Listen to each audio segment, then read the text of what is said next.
people in the campaign who do the extraordinary work that you do. You know, in South Africa, what brought about liberation was active citizenship. And this campaign is a wonderful example of active citizenship.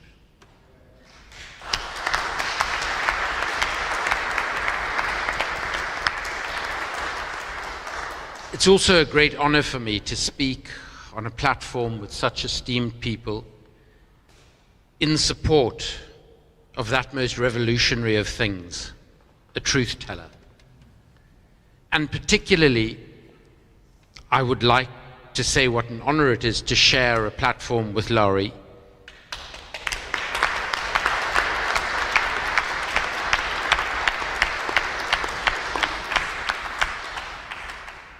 For it is your courage, your imagination, and your humanism to conceive of a better world that is so important at a time when, as we listen to those names of people who are suffering because of their commitment to truth, because of their commitment to a better world, we have to ask ourselves, what on earth is going on?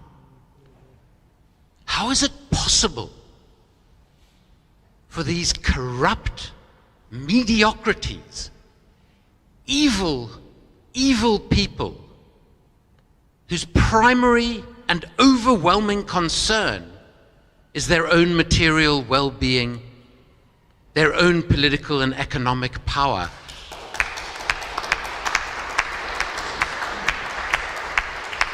How did we get to this point? And how on earth do we get out of it? And I want to talk, and forgive me for being slightly personal and slightly anecdotal in doing this. I want to talk about two aspects of why Julian has been treated as he has. Because it is, of course, a tragedy and a travesty of justice that we need to be here at all. Let us remind ourselves that what Julian has revealed in the most powerful way possible, in the words, in the writings of the powerful, how they have undertaken illegal invasions, illegal in terms of their own laws, illegal invasions that have led to numerous deaths, to torture, to war crimes. And because he dared to expose the militarism and the arms trade that underpins it, this is a trade that accounts for 40% of all corruption in all global trade. This is a trade that, as we sit here tonight, ensures that American and British bombs dropped from American and British jets, piloted by Saudi, Emirati, and mercenary pilots, is murdering innocent civilians in cold blood in Yemen in our name and using our tax pounds and dollars.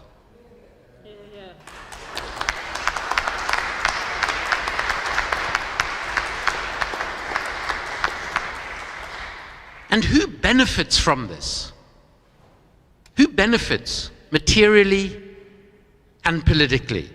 And it's not always as direct as the case of our former Prime Minister Theresa May, who, as she continued to sell arms into the Yemen conflict, as she gave the go-ahead for bombings in Syria, her husband, through the business that he runs, which is invested primarily in the very defense companies that were profiting massively from these military outrages, It's not quite as direct as Theresa May and her husband were benefiting, but it's as pernicious and egregious, because it is the politicians, their political parties, who receive extraordinary sums of money from all of those involved in this deadly trade. The military and intelligence leaders who leave office to get paid in retrospective bribes with huge signing-on bonuses of the very defense companies to which they have given contracts while they're supposedly serving in public office. It is the corporate executives who might at one point want to run a good company, but as soon as they realize that when they pay a bribe, they receive part of that bribe in what we call the feedback principle. Just as Sir Richard Evans, executive chair of BAE Systems at the time that they paid £6 billion in bribes on an arms deal with Saudi Arabia, was rewarded with a £6.5 million apartment in Mayfair in West London. Or Margaret Thatcher's son Mark, who was paid a £12 million bribe on that same deal. These corporate executives soon are not looking for someone to sell weapons to. They're looking for someone to bribe, because that's how they can make the most money. And of course the intermediaries, not the shadowy, dodgy arms dealers of Hollywood films, but the besuited multi-billionaire arms dealers who live in the most expensive parts of London. The bankers, the lawyers, the auditors, and the consultants, all of whom become incredibly wealthy on the back of this trade in death. And of course, all of this is protected by a veil of national security imposed secrecy. The very veil which people like Lauri and Julian and others have been courageous enough to try and pull aside, so that we, the citizens of the countries doing these things, can see what our leaders are doing in our name and with our money.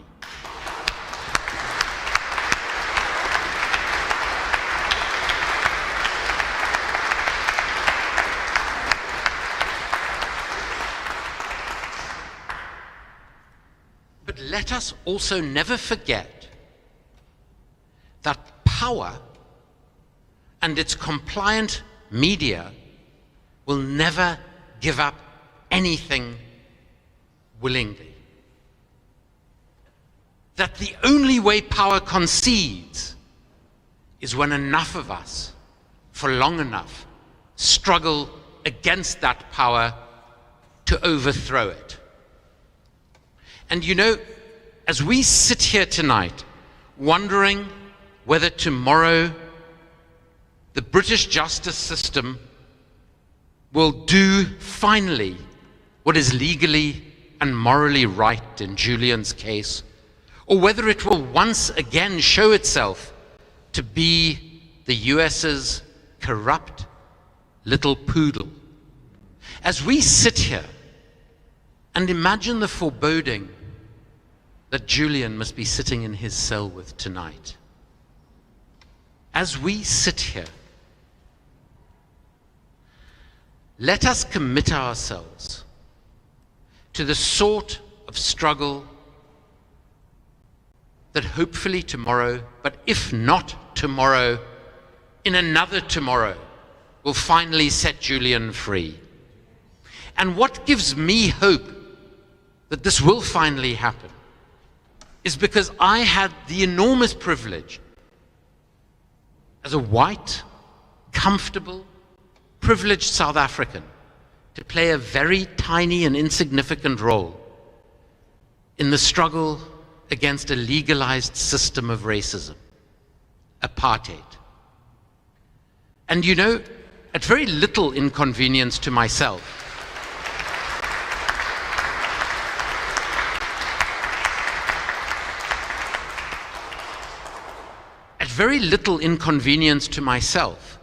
I was forced to leave my country, South Africa, in the mid-1980s to avoid serving in the apartheid military. And the night before I was needing to leave the country at somewhat short notice, I drove up to a hill that overlooks Cape Town, and I thought to myself, never in my life will I see my homeland again. Because that's what everybody thought. That the strength and power of the apartheid state, supported by the British, American, and many European governments, seemed immovable. If someone had told me at that point that just 5 years later, Nelson Mandela would walk free from 27 years of prison, that 4 years after that, he would be the country's democratically elected president, I would have not just questioned their level of political understanding, I would have questioned their sanity, because it seemed an impossible dream. But that is what happened.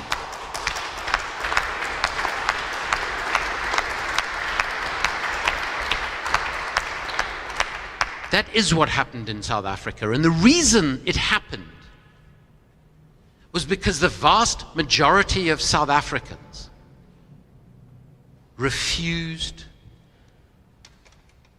to stop the struggle for freedom.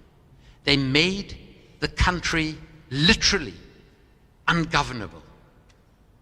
And with the support of ordinary people in every corner of the world, they forced the banks that had been bankrolling the apartheid state to make it much more expensive for that state to continue its legalized system of racism and oppression. It was done by ordinary people, people like you and I. And South Africa's democracy has not been without massive challenges. After over 360 years of racist oppression, that's hardly surprising. One of those challenges is the way in which military corruption elided from the militarized apartheid state into our young democracy.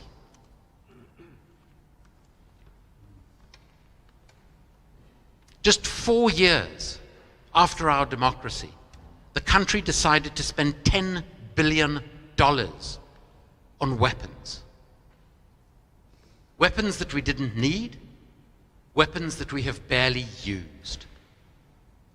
This was at the time that our President Thabo Mbeki told the 6 million South Africans living with HIV or AIDS that we couldn't afford to provide them with the antiretrovirals they required to stay alive. Over the next 5 years, because of that policy choice, 365,000 South Africans died avoidable deaths. 32,000 babies a year were born HIV positive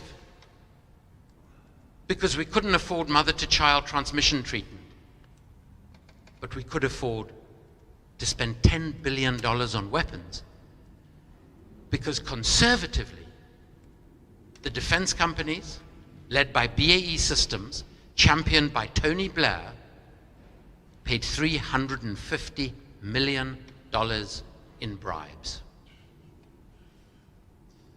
But you know what? In South Africa's young democracy, where our investigative media puts a country that is supposedly home to the world's oldest parliament to shame, On the 11th of April next year, I, along with over 200 other people, will give evidence against former President Jacob Zuma and the French arms company Thales, who bribed him, for that corruption.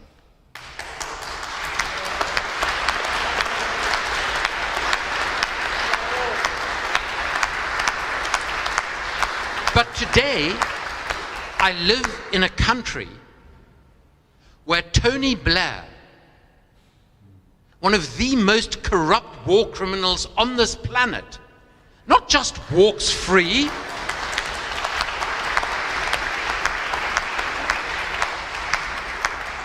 but every time he opens his mouth, every mainstream newspaper in this country, especially The Guardian, fawn over his every word. While an actual truth teller is tonight in jail.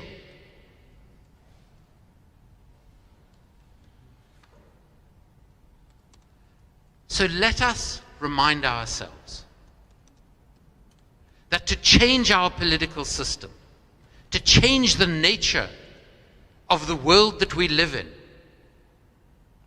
that benefits not even 1% of the population of this planet. It is up to us and no one else. And so let us say together tonight, and let us say together tomorrow morning, and let us say until Julian is free, justice for Julian.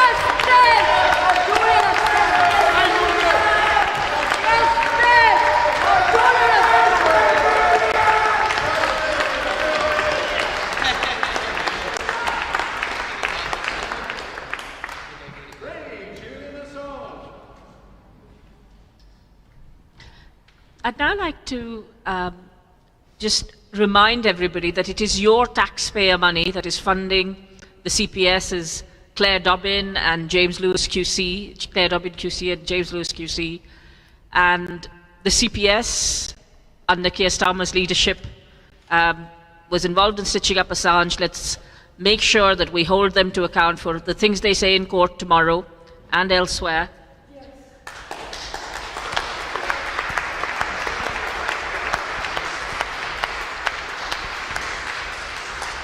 Let's remind ourselves that the real criminals are George Bush, Tony Blair, and their numerous allies across the world, including in Sweden, which wanted to prolong the Afghan war so that they could sell more Gripen fighter jets, in Ecuador, where they denied a citizen of asylum without due process, in Australia, where they continue to stay silent on the torture and prosecution of one of their citizens, and in Britain, which facilitates US imperialism. I'd like to remind us, though, on this, against all of this, the wonderful shining example that Wikileaks brings of security for the documentation as well as security for the whistleblower, connections with small organizations, for example, in Tunisia and Lebanon and elsewhere in the world, whether in Kenya exposing corruption or sparking the Arab Spring in parts of the world, or indeed in globally relevant articles. So allowing whistleblowers to talk to those who understand their local information, but also those who understand the international information or who are interested in it. Allowing us to have a secure Dropbox facility that is now emulated by many national newspapers and I believe over 29 different free speech organizations and whistleblowing support organizations. And of course, all the changes to the global media that have taken place, which has put the global media into the pockets of the oligopolists, and WikiLeaks broke through that and revolutionized journalism by allowing both archival and accuracy. And it still continues to have a 100% accuracy record. These are the things we remember Julian for, not what they smear him with.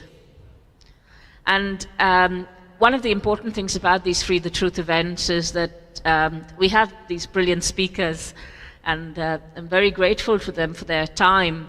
But this is also about us in the audience, talking to them and asking them questions and inspiring them to do other things and inspiring ourselves to go on and set up new things and different things. So before I throw the floor open for questions, and we will take as many questions as we can. I know some of our speakers will leave in a bit, but we will try and answer all questions. Could I just ask, Emmy wants to pass on some information about various actions. Thank you very much for a wonderful panel discussion, Deepa. We're very grateful and proud to support your actions. And thanks to our lovely guests today, all of them, particularly Lauri for his courage, because he has suffered through all of this. All of us will be at the court, I expect, tomorrow. So very, very grateful for everyone turning up. One of the things we can do as people, members of the public, is sign petitions. And as I was on the 11th of August inside the court, I looked at the judges and I found they are human like you and I. And I thought, looked around for representatives of the public, and there was none. There was no jury in these proceedings. This is a point that is extremely important and one that we have to revisit in the future for extradition cases. I have here a petition I'd like to quickly read, and I would please ask you to put your names at the exit on that piece of paper. I'll read it quickly. To the judges presiding over US versus Julian Assange. You have in front of you the case US versus Julian Assange, the publisher of media organization Wikileaks. The way this case has reached you, you are asked to deliberate on narrow aspects of the law, without looking at the broader picture of the consequences of your decision. You're obliged to look at the law and the evidence impartially and deliberate fulfilling your duty to society and the public. In fact, the decisions you are making, you're not making in your name, but on behalf of society, since it is our society that has institutionalized the function of your role. Your decisions are a legal expression of the culture we share as it evolves through the centuries of our nation's existence. As members of this society, as members of the public, we hold no role and function in the proceedings before you, since there is no jury established and institutionalized in court proceedings today. We have no role or function as members of society today, other than sit in the public gallery and come outside the court, raising our voices to be heard loud and clear, expressing our view that the prosecution of Julian Assange is not in the public interest and he should be freed by this court. Yet, we are part of the fabric that supports your function. We fund the building and upkeep of such fine buildings. Our tax sustains you and your families. We support the good functioning of the royal courts by keeping our side of the social contract to adhere to its decisions collectively. In that capacity, which beseech you, do not put upon us collectively the responsibility for Julian Assange's intellectual and physical demise. We do not want his blood on our hands as a society. Through his publishing work with Wikileaks, Julian Assange propagates society's progress through learning and increased understanding of a human condition, how the world works, how our public life really functions, fundamentally supporting the pillars of our democratic system. His work gives the opportunity for enlightenment, desperately needed for people in our society.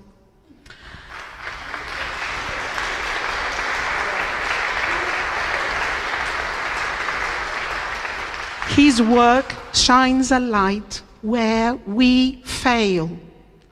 As a society, We fail as a society, and these failures have dramatic consequences on people's lives abroad and at home.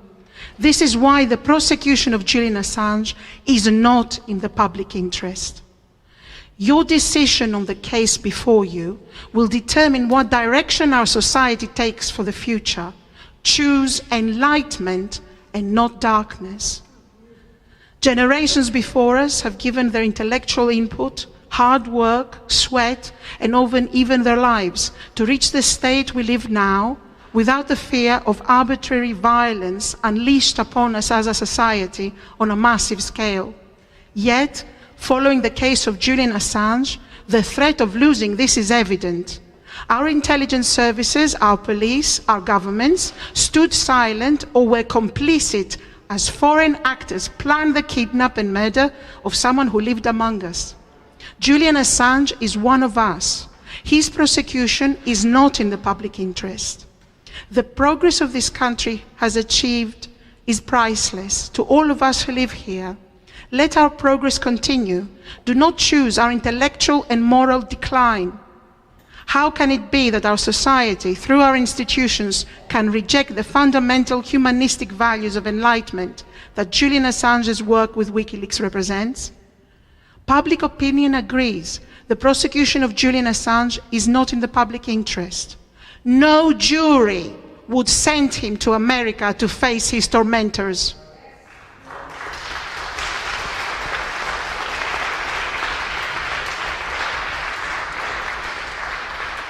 In times when our society is tested, we find out who we truly are, how far we have reached as a society morally. This is such a moment. Do us proud. Our society looks to you. The whole world looks to us collectively. Do us proud and let us cheer at your decision. Don't make us hang our heads in shame of what we have become. The prosecution of Julian Assange is not in the public interest. Release him.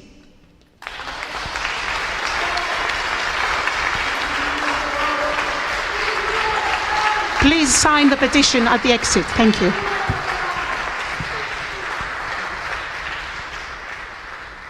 I'd now like to invite questions from the audience. Because I'm not sure about whether the roving mic will work with everybody.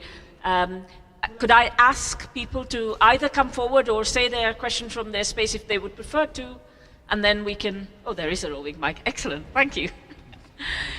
But could I ask you to prioritize your questions to Chris Williamson? Okay. May I ask you to prioritize your questions for Chris Williamson, because Chris has a train right away. So, Calvin? Just bear with us 1 second.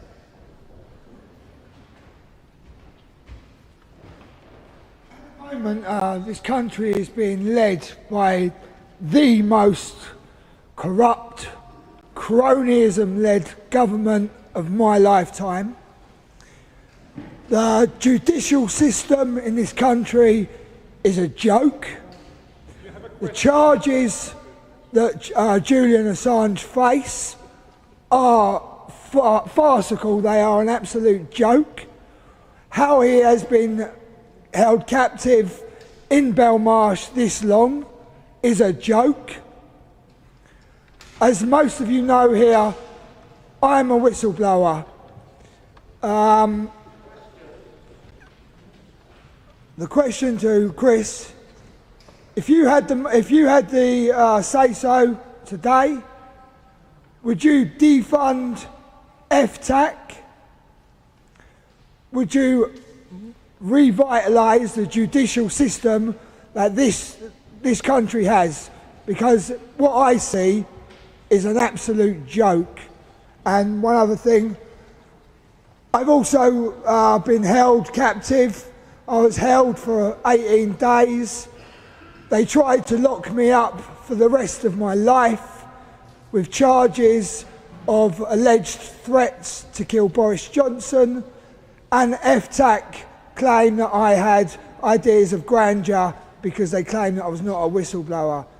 So on that basis, I say that the judicial system is an absolute joke. Would you change that?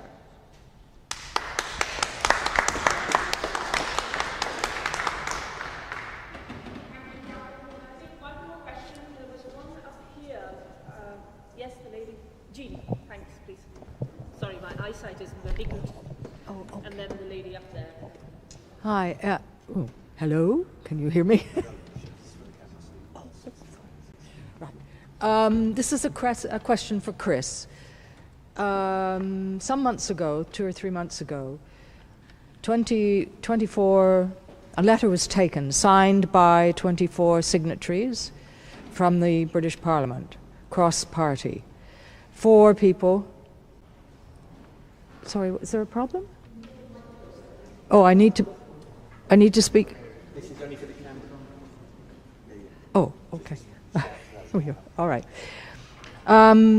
This letter was taken to Belmarsh. Many of us here in the room were there and saw that letter being presented, or initially looked as though the governor of Belmarsh was not going to accept the letter from our elected MPs.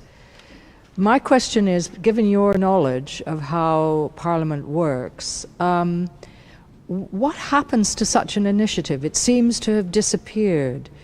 It was a request to have a video meeting with Julian Assange, and I would have thought that the people who signed that would now be putting pressure for that to actually happen, but it seems to have disappeared. So how does the parliamentary mechanism work in that respect? How do they keep pushing for something that they want to have happen like that?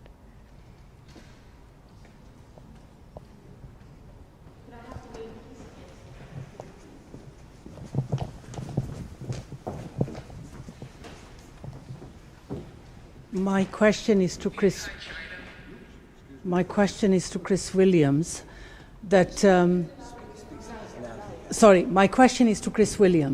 Okay, we all know the issue is exposing what Julian has done. But is it also the fact that the exposure was to do with Iraqis, and had it been some other country or other nationals, the judiciary, the politician, the view or the attitude would have been different, more sympathetic? That we Iraqis, 1 million Iraqis or whoever were killed, so what are we talking about? It's just Iraqis, isn't it? I mean, I think, well, apologies, I've got to leave to get a train, so I've got to get down to the station for 2 minutes past 9. I mean, I think just in general, to respond to all of those questions, I mean, our system isn't working. Parliament doesn't work. Our representative democracy is broken. The problem we've got is that our representatives on both sides of the chamber are not representing us. They're representing the 1%. And until we break this political duopoly, then it will remain that way. So I think my call to all of you today and everybody who's watching is that we have to band together in order to demand a different type of system. We need to break our representative democracy and replace it with something better. We need to replace it, in my opinion, with a participatory model of democracy. And yes, our judiciary is not working. The system that the comrade mentioned at the beginning isn't working. It's actually penalising people, treating people appallingly. Parliament's not working, but keep the pressure up. Keep pressuring, that's all we can do. But in the meantime, until such time as we do find a way of finding common cause with each other, then this system's going to continue. And let's remember, the British Empire was the most successful empire in the world, and they're past masters, the establishment, at divide and rule. And we have to break through that. Instead of falling out with each other, and people on the left and people on progressive politics are very good at that, finding things that we disagree with each other about, let's actually focus on the real enemy. And the real enemy, of course, are the elites in society. It's corporate capitalism, it's neoliberalism, it's imperialism. And we have, Joe Cox made this point, there's more that unites us than divides us. Keep that in mind. Keep that in the forefront of everything that we do. And as I say, rather than finding those areas that we disagree with each other about, and there will be areas, there will be nuances, of course there will. But let's remember that we need to keep our eyes on the prize. And the eyes on the prize is building a decent society, a better society, a good society. And of course it's possible to do. We are the 5th biggest economy in the world. There's no need for anybody to be living in poverty. And there's certainly no justification for the imperialist wars that we've been engaged in. Support the work of Andrew here, for example, who's doing some brilliant work on exposing the arms trade. it's crucially important that we do, from here, all of us, because all of us in this room, we're opinion formers. Let's go out and raise political consciousness, because I'm absolutely convinced that when people are armed with the information, they will not tolerate this totally broken and unjust system. Solidarity, comrades. Apologies, I've got to leave.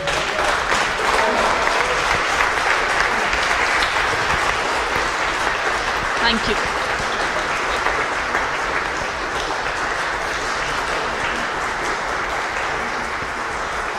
Thank you, Chris. May I invite some more questions for from the audience, and you're now welcome to ask questions of any of the speakers. So, any questions? Yes, please. And could I just request that we will have to close up in about 10 or 15 minutes. So if we can keep questions short, we might get more in. Thank you. And if you could just project, because that mic is only for the streaming, so it doesn't, okay. We can't So always hear a you. question I think for Andrew is, I'm particularly unhappy with the way these court proceedings against Julian Assange have proceeded. And I think really there needs to be a way that we hold these judges to account, because what's happened? What's happening? We've had this superseding indictment introduced halfway through the case. So it's completely unacceptable. Should be thrown out. And we've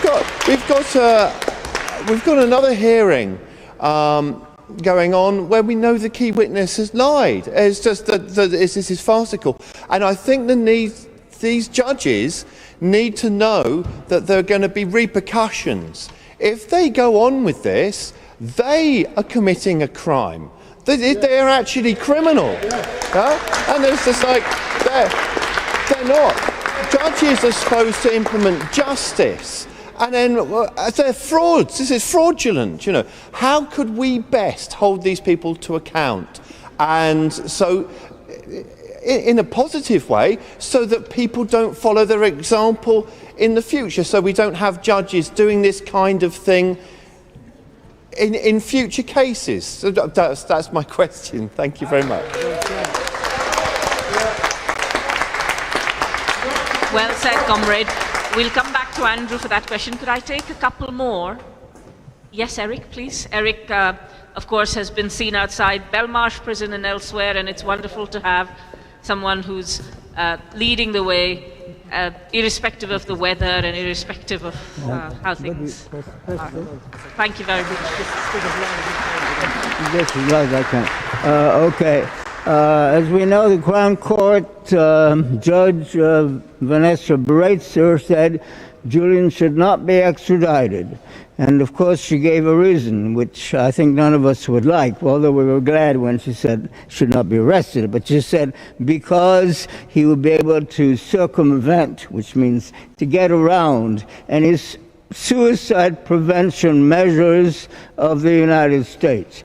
I think one can question that. It seems to me they watch you every minute of the day. But anyway, she said that. But then she said something else, which I didn't know until now, that Julian had to remain in jail until the appeal of the United States, as we know, in September. We're in October now, careful, in September. So the United States said, yes, they wanted to have him extradited, you see, but there was a decision unofficially. Officially, they said, we will decide in October, which is now, okay? Now, we can't predict what they might say tomorrow and the day after. But having already reserved what is, I think, a dubious right to say we will decide in October, what is to prevent them tomorrow, the day after, because the 28th, it's 2 days, okay? What is to prevent them from saying, again, we will not give our answer as to whether or not she be extradited or not. We'll do that in December. And then in December, they can say the same thing. We'll do that in Easter. Easter the same. It goes endlessly. Over a year ago, a medical team examined Julian Assange and said he was in urgent care of medical treatment in a proper teaching hospital. They said this, okay? There was a prognosis. We're talking about science, you see. We're not talking about speculation, okay? So we have to say that if the decision is, we hope it isn't, of course, but if it is that we won't give her answer now, we'll give her answer in December, not only does this go against a demand you've heard us utter many times, there's only one decision, no extradition. We didn't say there's a second possibility, a second, that they would not give an answer. We didn't say that. Perhaps they're all elders, I don't know. I mean, you know, it's so obscure. You know. But anyway, as far as we know, when they made that promise, they'd give their word. They would tell us in October, then they should tell us. They can't say we're going to tell you in December, January, and all that. Okay, so this is important. We should say that, and we should insist on it. They have not kept our word unless they give an answer there. Thank you. Thank you so much. Thank you, Eddie.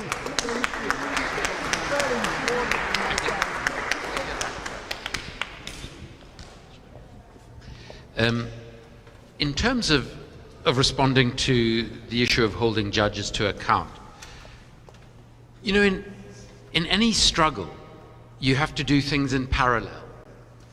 The reality is, the way we look at the global arms trade is that the only thing that is going to bring real profound change to the nature of the arms trade and the militarism that informs it is profound political and economic change in the way we're governed, in the way our economies are structured. And I'm not convinced that's going to happen in my lifetime. But that doesn't mean that one shouldn't struggle towards it. At the same time and in parallel, one has to deal with the situation as one finds it in the here and now. So in dealing with the global arms trade, one can't ignore what is happening in Yemen today and trying to mobilize specifically around trying to stop the murder of innocent civilians by our governments. And it's a similar issue when it comes to the judiciary and to what we are seeing in the case of Julian. So the first very important thing to bear in mind is that there are many things we can do in the here and now. There have been complaints that have been lodged. So misconduct in public office complaints have been lodged in relation to judges Taylor, Snow, and Arbuthnot.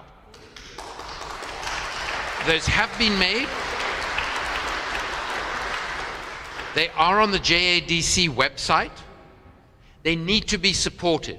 So every one of us needs to look at that website and needs to ensure that as many other people as possible see those complaints and support them. Then we've got to look at the antiquated system of justice in this country.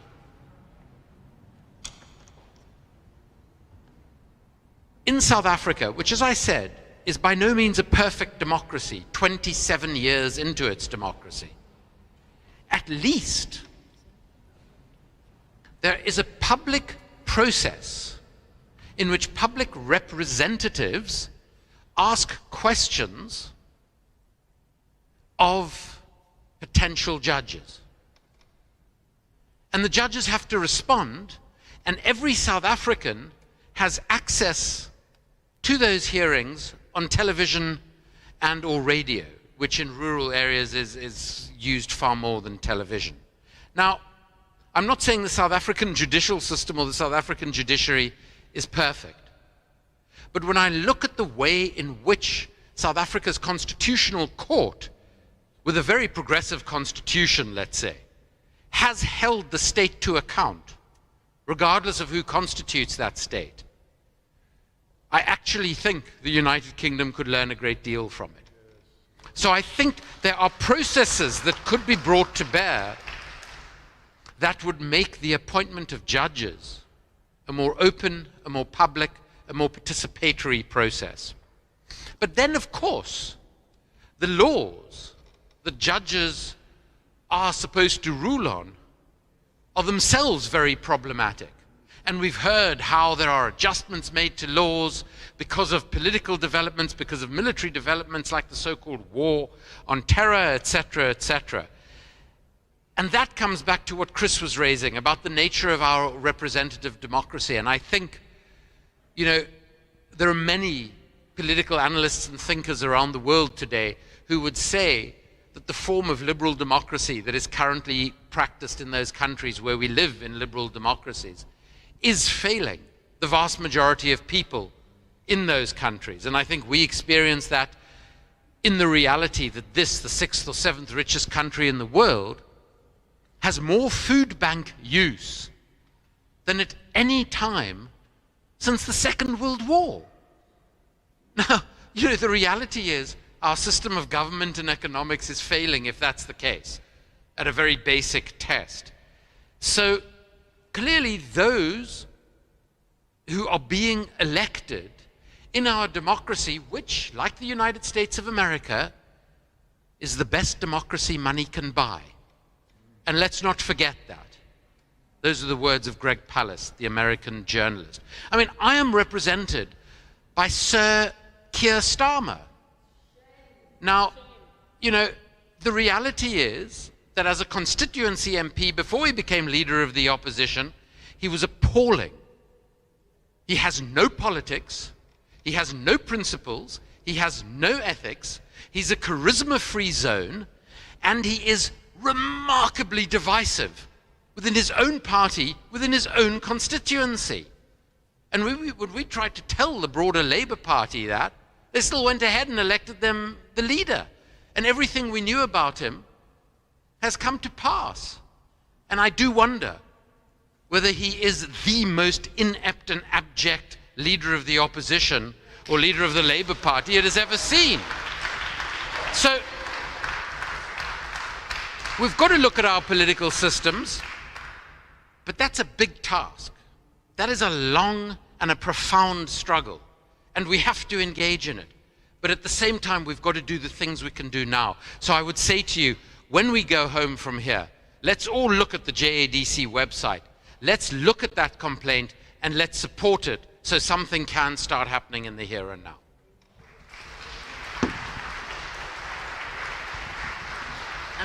For the final comment of tonight, I realize there are a few other people who have raised their hands, and we'll try and take you, but because we are live streaming this and we have the room until a certain time, I'm going to invite Lauri to make some comments. But if you, as long as the speakers are willing, and if you're willing, and as long as they don't chuck us out, you can stay and ask a couple of questions, but we will stop the live stream once this final comment is given. So there were a lot of very good questions there. I took from them a few points, really, and I just, add to and enrich what was just said.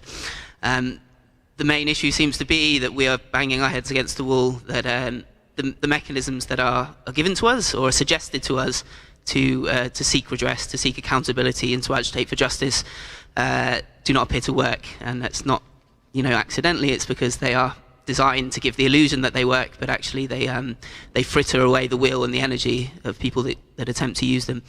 And so the question that was asked so poignantly, what do we do next? What do we do next when the petitions are not heard, when the calls to our elected representatives for very reasonable requests are not met? And the answer was given by my comrade, Andrew Feinstein here, that you do things in parallel, or to use the phrase of the revolutionaries in the United States in the 60s, the Black Panther Party, you wield dual power. And how you wield dual power is when an institution is not serving your needs, then you build alongside that a parallel institution that does serve those needs. So when there are people who are not represented by their members of parliament, because the members of parliament care for the rich and the corporations, and those people gather at the food banks in their hundreds, then you go to those food banks and you help feed the hungry, and you help give succor to the people that have no hope. And to slightly adapt the suggestion of some of my American anti-fascist anarchist comrades, you arm the homeless, not with rifles or pistols, but you arm them with the ability to know and understand how these systems work and how that they can build strength through a mass movement, and you form a mass movement through providing mutual aid. That is something that we have had the opportunity to do in this pandemic, in this test of our collective character, when people have been struggling, and people still struggle, even though we are pretending that all is back to normal, that we have the ability to work within our communities, to organise and to offer when one has something spare and another has a need for it, or when one has time and emotional energy and another is lonely and feeling isolated. You go out and do those things, and while you're doing those things, you have the conversation and you build institutions and organisations that work in parallel. These can be political, these can be organisations. You do not have to go do things through the ballot box. Most of the real political struggles that have been won in this country and around the world have not been won at the debating between accepted candidates that get through the filtration process of the organised political parties. They've been won in the streets through mass movements. We only have to look back to the poll tax or anything that has been successfully resisted in this country, and it happens when enough people get together and say no more, here we stand, we can do no other, and we will stop and obstruct this system, and we will put our bodies against the gears and the levers, and the machine will be made to stop.